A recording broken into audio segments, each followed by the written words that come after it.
What's going on, everyone? Welcome to the newest episode of the Bleav in Oregon podcast. I'm Zachary, Neel. He's Jonathan Stewart. Jay Stu, I normally ask you how you're doing, but how was your trip home from Pasadena? I'll ask that. Well, let's just say the trip was fine. Okay. No No bumps. complaints with the trips, no Okay. bumps. I actually slept like a baby. I actually Are you a, slept a next. plane sleeper? That's nice. I am a plane sleeper. Can't I do it. actually I sat next to an Ohio State fan, Oh boy.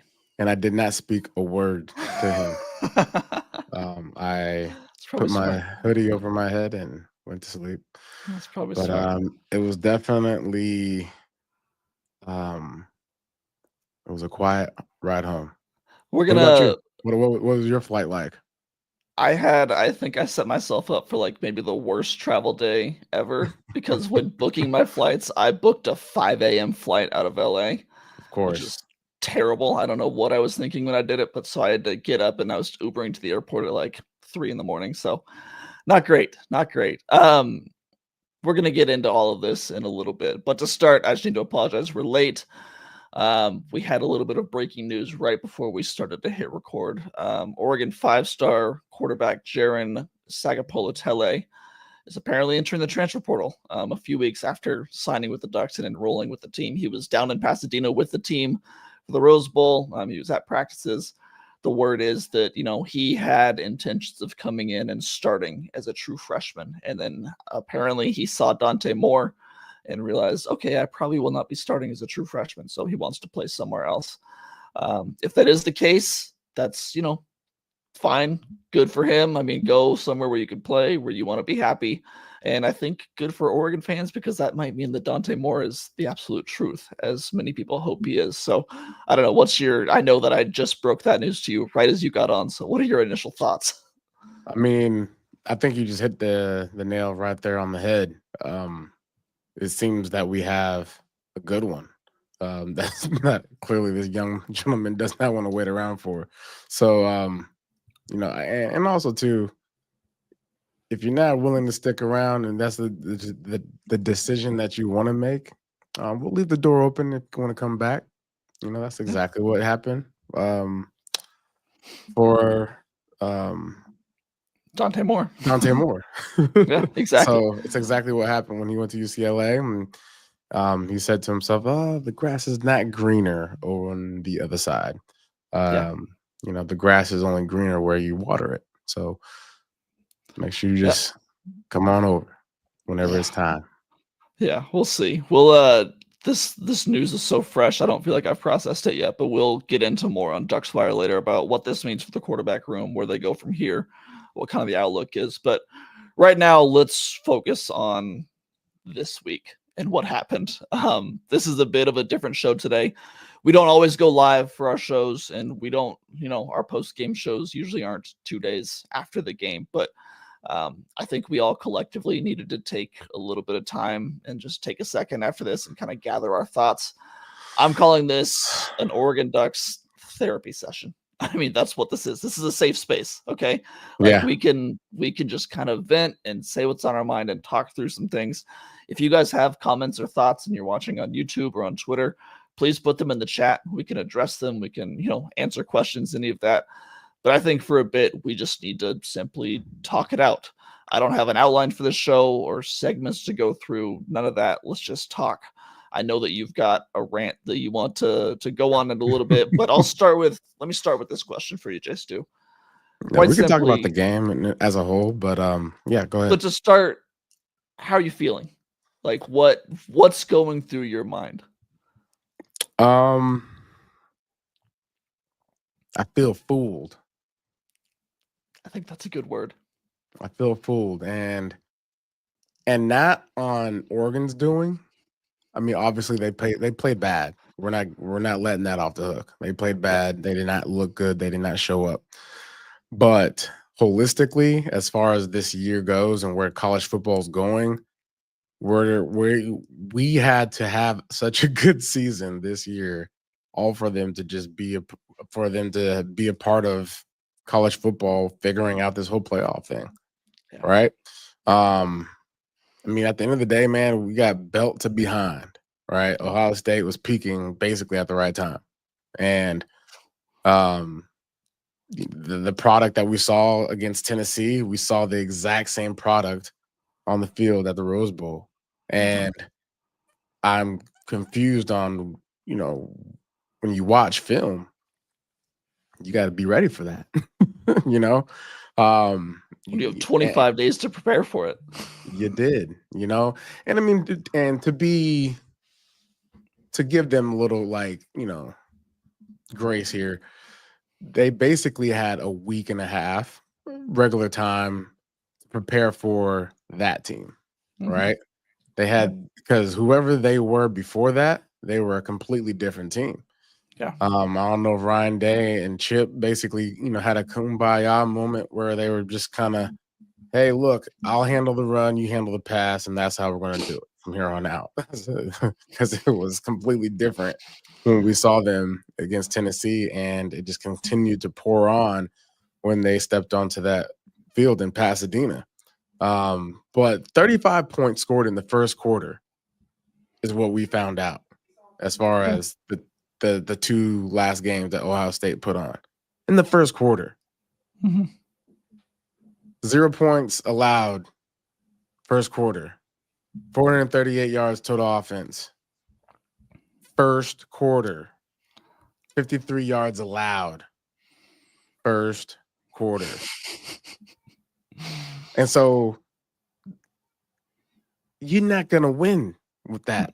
You're not, you have to be prepared for that. If you're not prepared for it, you're going to get a belt to behind.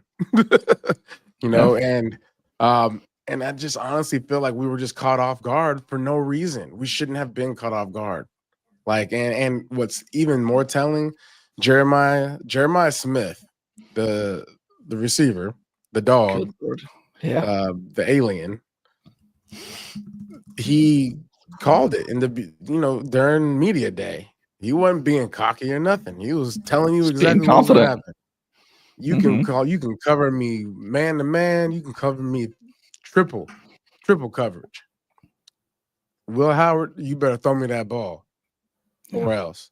And I even think you go back to the Ohio State game in Oregon, I think there was a little bit of frustration and a little chatter about that.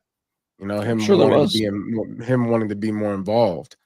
And these big games, big games like this are made for big time players. And Jeremiah Smith is exactly that. I mean, good God. Like, what was his stats? 187 yards with 2 touchdowns, I think, on 7 catches. 161 yards in the first half. Yeah. Jeremiah Smith set the stage early. They was basically, hey, look, Will Howard, play the game. We're gonna give him a little check down, warm up your arm, okay? Warm that thing up, and just check it down to him.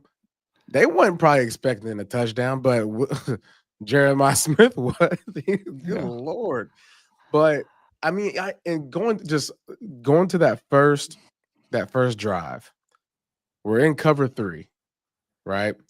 And they go 4-by-1 out the gate. That's some stuff that you've seen on film. Okay. It's not brand new. It's not brand new to football, but it's a little bit of fundamental, right? And we'll get into this later because the fundamentals is where rustiness comes in to play for the Oregon Ducks. But you got a 4-by-1 set. You have a guy taking you deep. Someone's got to recover. Someone's got to replace. If a guy goes out deep based off of route running, the route tree, and you're in cover 3, guy gets pulled out. Who has the curl flat? The curl flat guy has to notice who's out there so that way he can be in chase mode. Like, there's just certain things that happen in that first drive that had me kind of thrown for a loop. Yeah. And then you come right behind that, because that was the play that went to G. Scott for the big game out the gate. And then they just do a check down because everybody's all flustered. Don't know what to line up, nowhere to line up at. And then they run a play action, gap scheme, play action, boom. Throw it off to Jeremiah Smith. Touchdown. But not just he outran everybody, but then just runs right between two capable tacklers. Yeah. Fundamentals. Should have been tackled. Yeah. Fundamentals. You're right. I think yeah, go ahead. I think what my lasting takeaway from this was just like my instant reaction when I was leaving the stadium. It's like sometimes it's really hard to admit and hard to figure out where you were so wrong. And I say you collectively, where we were so wrong, where we as an Oregon fan base, Oregon media members, people that previewed this game, that's not even Oregon media members, but national media members who expected this to be a good game and expected Oregon to win or just, expected anything but that, what we saw. Sometimes it just like makes you question, like, God damn, like, am I really bad at my job? Like that I didn't see any of that. You want to know what? I think what it is we're covering Oregon, who we love so much. So little that, it gets lost as far as the realistic stuff that we should be paying attention to. But to be honest, we had the nation wanting to root for us because they understood the whole playoff thing was all jacked up out the gate. But you know what? We knew that we were not going to stop the guy with no weaknesses. 6'3", 216 pounds, probably runs a 4.3. Who knows what his 40 time is? Good Lord. But Jeremiah Smith set the stage early. And he basically had every catch he had. He had 7 catches. All of those were either touchdowns or first downs. So and like contested catches. Yes. When you have a product like that on the field, like there's no stopping that, right? But when it comes down to everyone else on the field, something we just broke down. And I honestly just I look at the 66-yard run, right? I think Betcher was there on the left side, and he was late to fill a gap. Other backer followed the motion, but he was late to fill the gap because he was just being nosy because he was so worried about probably where Jeremiah Smith was and Emeka and G. Scott and all those guys. But you have to play your role. You have to do your job. And I feel like everyone was out there trying to be an individual, to be honest. And you can't be an individual when you're playing zone. You can't play that way. Yeah, I think how you open this is probably the best word to describe how I'm feeling. And it is fooled. It's that, we watched 13 games of this team and believed that, this was the best team in the nation or one of the best teams in the nation. I had someone ask me yesterday, they're like, oh, you were drinking the Kool-Aid on the Ducks? I was like, if drinking the Kool-Aid means watching an undefeated team go win a Big Ten championship and get the #1 seed, yeah, I was. I absolutely drank the Kool-Aid on the Ducks. I thought they could at least compete for a national championship. And now I will say realistically in my mind, like I went into this thinking to myself, they do have collectively a better group of players. Like just Ohio State or Oregon? Ohio State. Okay, yeah. Agreed. Ohio State, they definitely have a future Hall of Famer over there, in my opinion. I mean, the comparison there might be Julio Jones, I heard.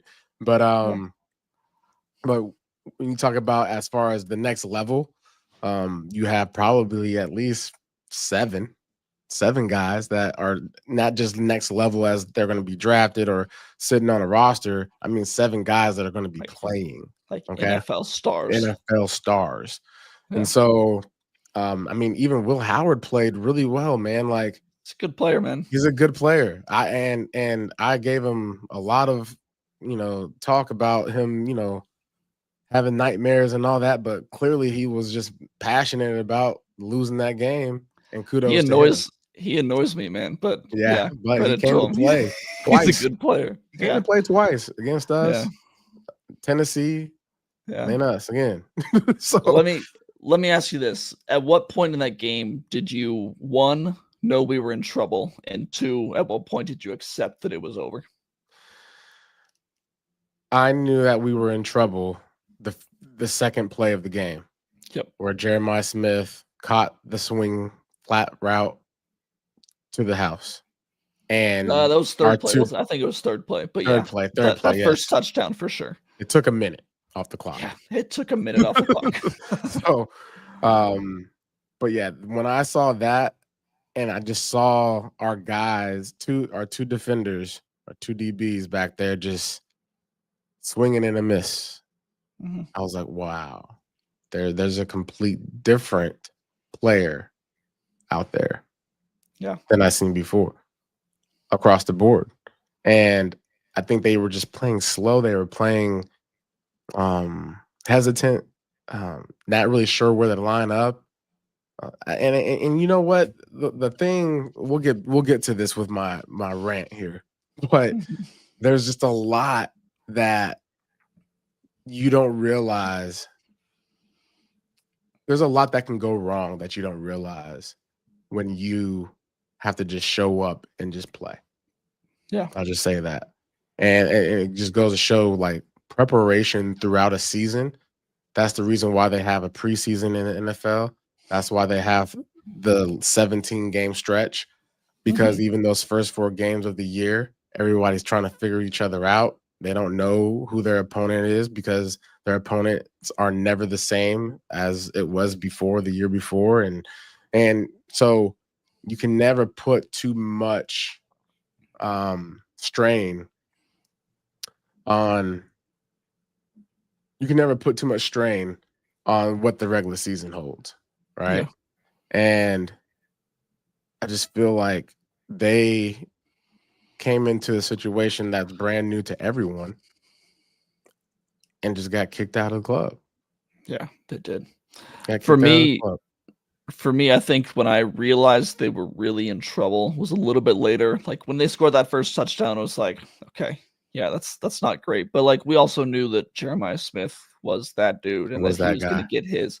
For me, it was when Oregon went 3 and out on the very next drive, and I was like, okay, if they're scoring in 3 plays that easily and we can't even move the ball, all right, this is going to be a long day. And then I think when it became, they went up 17-0 after a field goal, and then they came back and went 24-0 like a couple plays later, and that's when I was like, all right, this game's over. Like you're not coming back from this. The way that you're looking right now, I mean, yes, people have come back from 24-0 before. This Oregon team and their inability to move the ball right now on this, we should say, incredible Ohio State defense. I mean, Jim Knowles did a great job scheming up this game. And they were the top defense throughout the entire year. And it's something that you ignore when you're over here pulling for Oregon and you're pulling for the coaching staff to make sure your guys are going to be in place. But they were all over the place. Mixed up like a little bunch.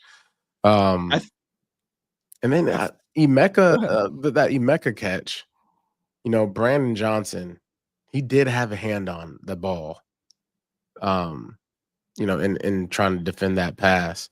But it was just a good play and good concentration by Emeka, right? Yeah. And it just goes to show you the level and the difference as far as a guy that's been playing and a guy that is just coming off of the couch, essentially. Like Oregon looked like they just got off the couch. They had been for not on the couch for a couple weeks, but you know, out of the spotlight and out of that competition, which I think is really tough. Okay.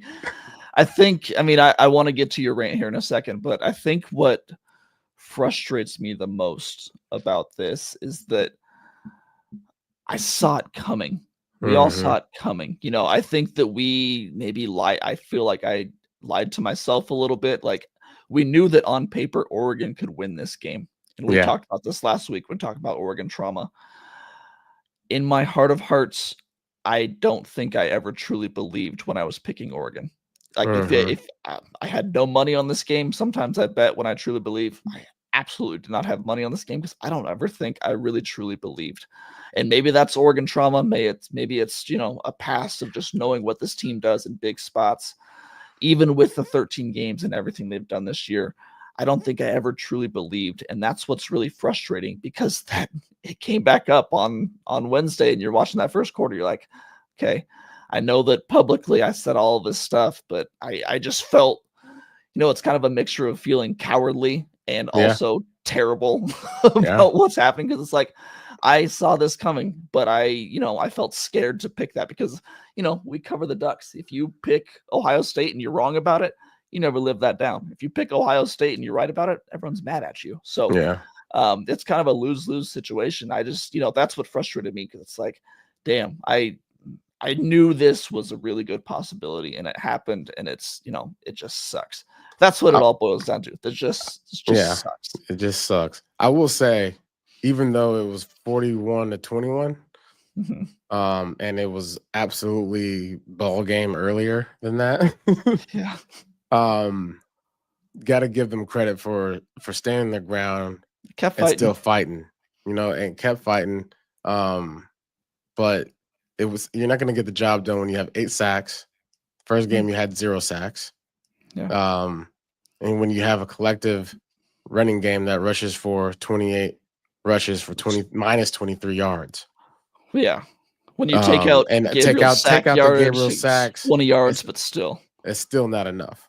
Still. I mean, when your leading rusher leaves Yeah. in the second quarter and he Yeah. has 14 yards, Yeah. that's not going to get it done. It's not going to get it done.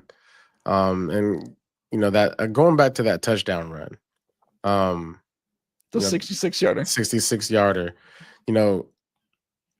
Ohio State was doing exactly what they wanted to do that whole entire game, including that play.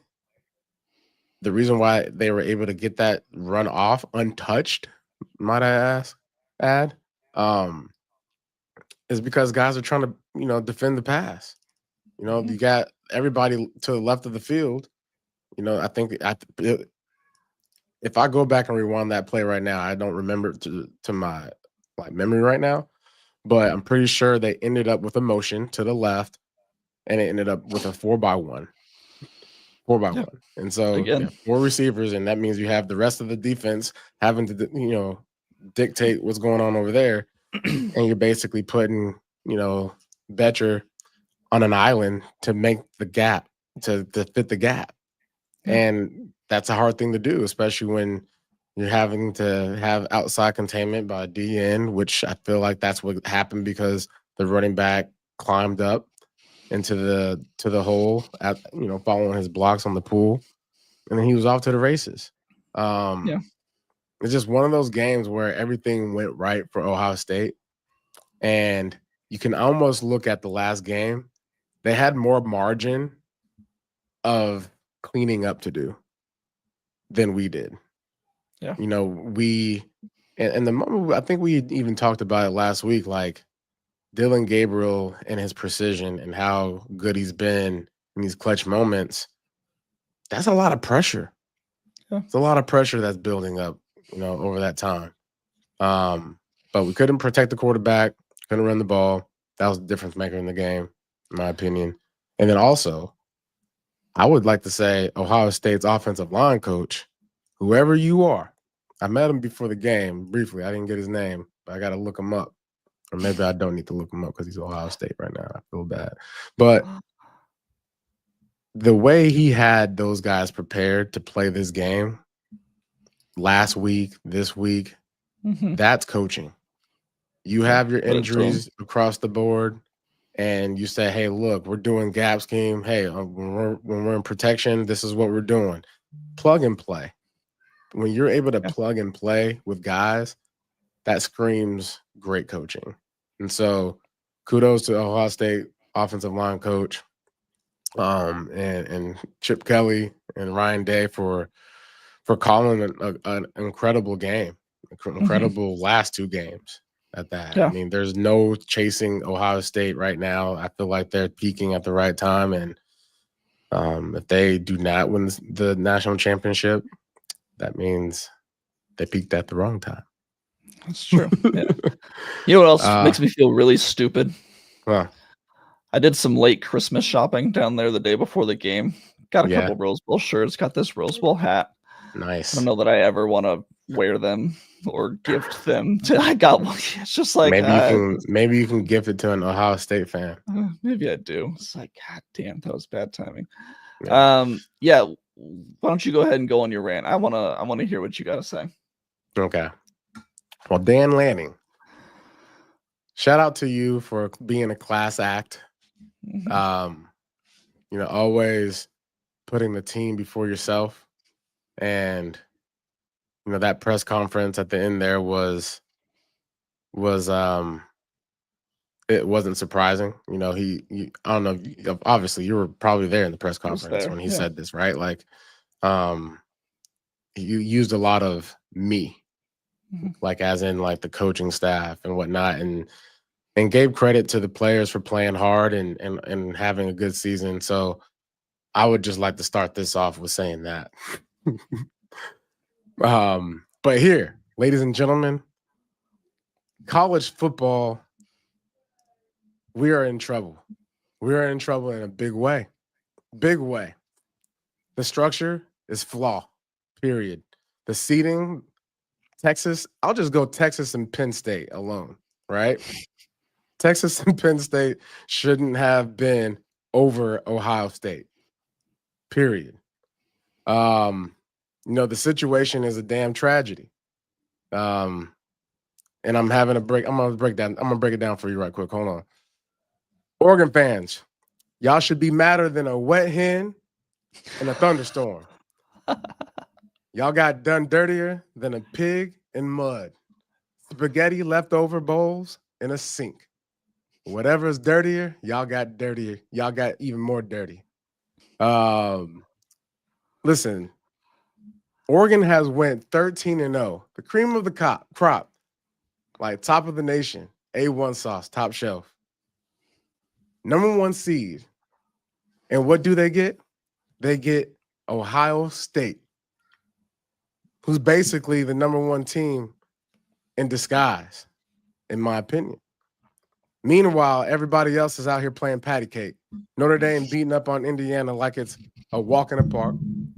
Penn State handling SMU like it's child's play. And Texas, they're out here treating Clemson like it's a warm-up game. Okay? But Oregon, they got to come out swinging against the heavyweight champs. It's like sending a prize fighter straight to the championship, about to whoop on somebody without even a tune-up. Okay? You got to have a tune-up fight. Muhammad Ali don't even like that. Listen, rest in peace, Muhammad Ali. But it's a damn joke, man. Oregon fans got every right to be hot, hotter than the sun. They earned that top seed, and instead they got rewarded with a death sentence. It's criminal. It's damn criminal. So I don't know what needs to happen. College Playoff Committee, y'all need to change this thing up very fast, because I don't wish this on my worst enemy. No. Like Ohio State, I don't wish this on y'all.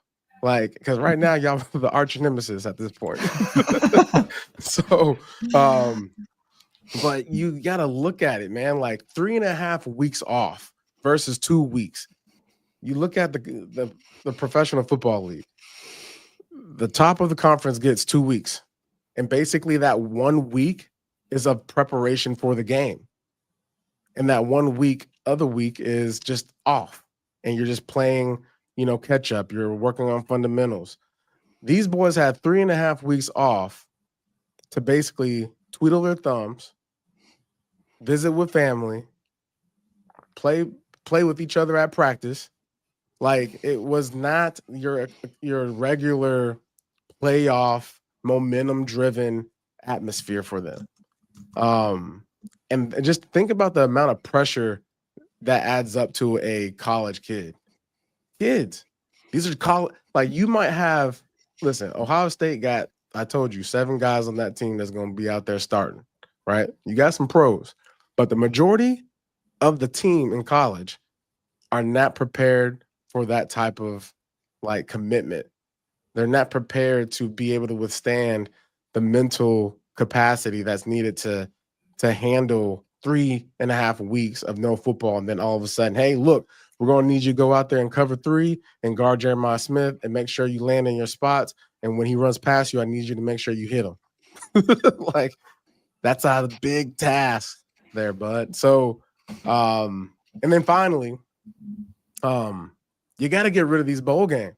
I'm sorry to tell you, but you got to do it for the fans. You got to do it for the fans because not even professional fans would like this. You think San Francisco going to travel like all over the place just to see their team play Yeah. in neutrals and neutral sites in pivotal moments? No. In the NFL, the best teams deserve to have home games. So y'all got to make that happen. Make it happen for the fans because the fans ain't got that type of money to just be traveling all over the world. So that's all I got to say. Well said, man. I'm glad we let out for that. Yeah, I don't think it's any coincidence that every conference champion and every team that had a bye lost. I mean, I don't know what the fix is. Maybe you reseed and do no automatic buys for the conference champions. Maybe you expand to 16 teams and go no buys anywhere. But it's also, I think it needs to be taken on a case by case basis because I was thinking about this yesterday. I mean, do you abolish the buy right away, or do you say, all right, this was 1 year, it went about as poorly as you could have imagined for the committee? But I mean, this could be imagine Ohio State got tested in the first round against Tennessee or suffered an injury. We could be saying, man, that was really nice to have that bye. That was really good. The way they didn't have to play an extra game. That could happen next year. It's too early for me to say, hey, you have to completely change it. There's a lot of things that need to change. I think you rechange the seeding, you do all of that to make this so Oregon does play someone like Boise State first round or SMU, and you don't play Ohio State. But yeah, man, there's a lot of things wrong with this system, and I think that's what's so frustrating. I was going to get into this a little bit later, but this is a good time. It's just classic Oregon to have one of the best seasons in program history, 13-0, second undefeated season ever. And it just happens to be the year that they expand from 4 teams to 12 teams. I mean, think if they did this last year. Ohio State's not in the playoff. Yeah, they're not even in the playoffs. They're not in the playoffs. They lost 2 games. They're an afterthought. You go to win the regular season. Oregon, if this is a 4-team playoff, is playing Notre Dame or Texas. Give me either of them. Happily would play either of them. I think they could beat them. It just happened to line up. Lucky for Oregon fans, as always, that they kind of get screwed because it happens to be a 12-year playoff team. It's just there's been so many things over the years. Whether it was Dyer was down, Dennis Dixon's knee, the BCS in 01 with Joey. Like, don't remind me. There's just always something that keeps them from that mountaintop. And it's like this year, that's where a lot of the trauma comes from, because it's like, yeah, the coaches could have the players more ready. They could have played better. They could have schemed better, all of that. They got beat. I understand that. I'm not complaining about that. What I am so pissed off about as an Oregon fan deep down is that it's always something. It feels like this is, I mean, I've called this a self-proclaimed cursed program before. Why would you not think that at this point? I mean, it's something out of their control every time they get close. It's like, God damn. Why can they not do there? Why can they not get past that? I don't have answers. It's out of the control of the players, the fans, the coaches. Once again, it just sucks. It just really sucks. Basically, you just don't have a regular season anymore. Yeah. Or it doesn't count. Doesn't matter. I mean, every conference champion lost. The conference championship game does not matter in this format. Yeah, Ohio State snuck back in there and just said, hey, look, we're sorry. We messed up against Michigan, but we learned our lesson. Please forgive us.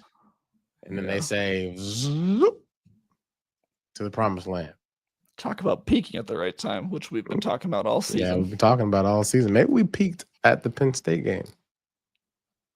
No, if we peaked anywhere, it was Washington, because Penn State, the defense was bad. Washington, 10 sacks, 16 tackles for loss. Offensively, was out there making it happen, though. Yeah.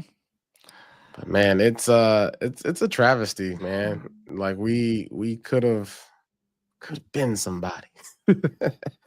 And instead we got kicked right there. Right where you don't want to get kicked. All right, I'm going to make a statement that I may or may not believe, and I want to see how you react. And again, I'm not sure I believe this. I just want to put it out there, and we can kind of talk through it. This was the single worst loss in Oregon Ducks football history.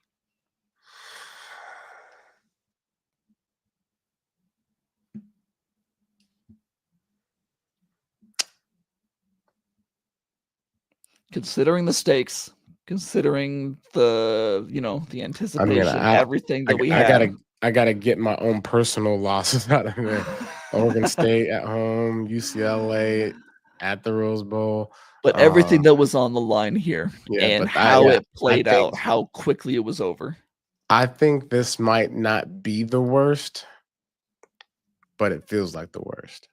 It does right now for sure, and we're way And too only close to it. because there's so much at stake, and there's just so much like change, so much uncertainty going into this whole playoff opportunity, and we don't really know where we land with that, right? So I think it feels like it's the worst, but I would not just go out and say it's the worst because I've seen some pretty bad. I've seen some bowl games where we're just like, hey, we're gonna score some points. Or we're gonna stop somebody. But and we had a little bit of that in this game, but ultimately we're able to pass on these guys, right? A lot of teams couldn't do that this year, and we were able to do it in the second half. Somewhat. Somewhat. So I'm just trying to find the I know you're trying to be positive. Sorry. silver lining here, but it doesn't feel good, and it won't feel better until we get an opportunity to be back in the playoffs. So, Oregon fans, I'm sorry, but you're just gonna have to sit on your hands until that time happens. That leads exactly into my next question for you. Let's wrap it up with this. We talked a lot about trauma last week and Oregon fan trauma that had built up over the past couple of decades that was still weighing really heavy going into this game. This game, as we said, was a chance for some of that trauma to be healed. Instead, this loss, I think, kind of doubled the trauma and just added it to the pile. How long do you think this loss stays with fans? At what point do you think Oregon fans will be, quote unquote, as we said last week, ready to be hurt again? Because I think it could be a while. I had several friends I was talking to after the game that were like, we can go 12-0 next year. I don't care. Like, I still won't believe, because why would I believe that they can actually get there? We're at the point where we've been almost there too many times. And the Buffalo Bills. Yeah, kind of like that. Not as bad as that though. Not as bad. It's getting in that realm. But I think it's gonna stick around for as long as Ohio State, Penn State, Big Ten fans, Oregon haters, as long as they continue to remind us. And then B, until we get an opportunity to win a championship and do it. Not just show up. Gotta do it. Yeah, they gotta do it. Before we wrap this up, anyone watching, if you guys have questions or comments, please throw them out to us. We can try and talk about this. While we wait for that, I have to severely apologize for what I'm about to do. But if you listen to our podcast on, I think that was Tuesday or Monday night, I went on with the Bleav in Buckeyes guys. And Chimdy made a bet with me that at the time I did not want to take, because deep down I didn't feel confident. But I have to, quote unquote, sing the Carmen, Ohio song. And I don't really know the tune of this. I can't say I've heard this song or really we'll remix it. Before. We'll remix it. I'm gonna do a beatbox. I'm gonna beatbox. Oh God. This is a long song, man. I don't know how to. Oh, come, let's sing Ohio's praise and songs to alma mater raise, while our hearts rebounding thrill with joy which death alone can still. Summer's heat or winter's cold, the seasons pass, the years will roll. Time and change will surely truly show how firm thy friendship, Ohio. I'm not going any further. That don't even rhyme. It's not a great song. Sorry, boys. Not a great song. It's really short. It's much longer. I'm not doing the whole thing. It's long. Yeah. I'm not doing that. Yeah, I'm not gonna allow you to do the rest. He did his he paid his due. O-H. There you go, guys. I hate you for Ew. that. I hate you. I'm so mad. I My just did that. And it's blood's on about to camera. just pour out of my body. Oh, that was awful. How do you feel?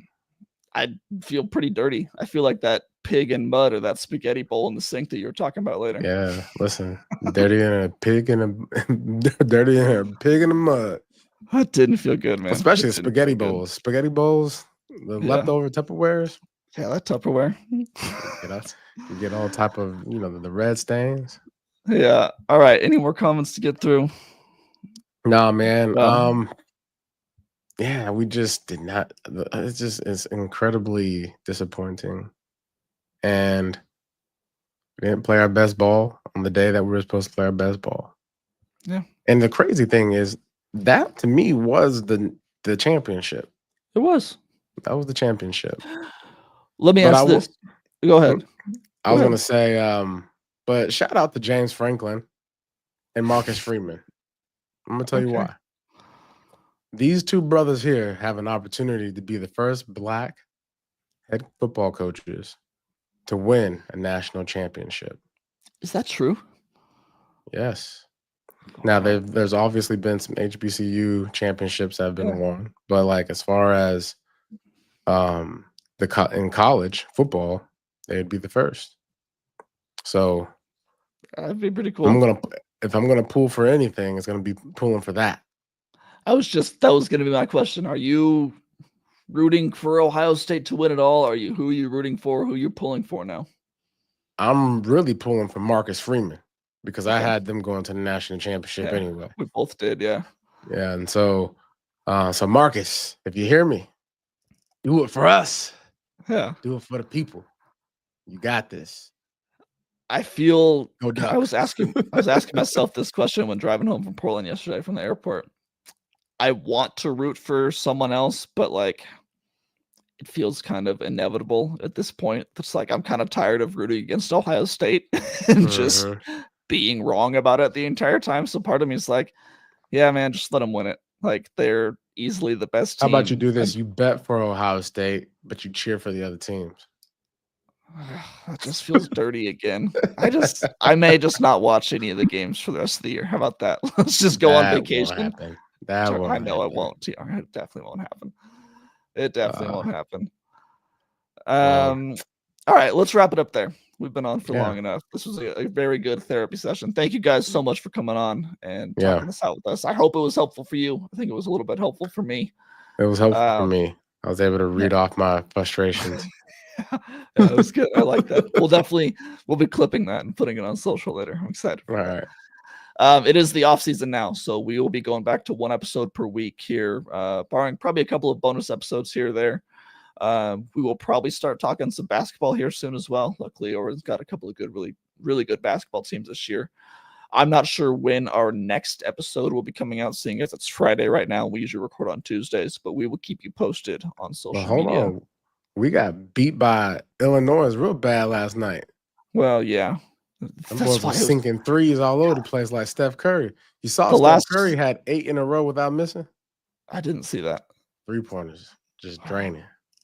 This last 48 hours has been pretty tough for Oregon fans. You get blown out by Ohio State. You get blown out by Illinois at home, and you lose a 5-star quarterback to the transfer portal. On that note, anything else to add before we get out of here? I will add this. Happy New Year's to all of you. 2025. It's going to be a time to be alive. Unplug it and restart it, and let's try it again. Yeah. That part.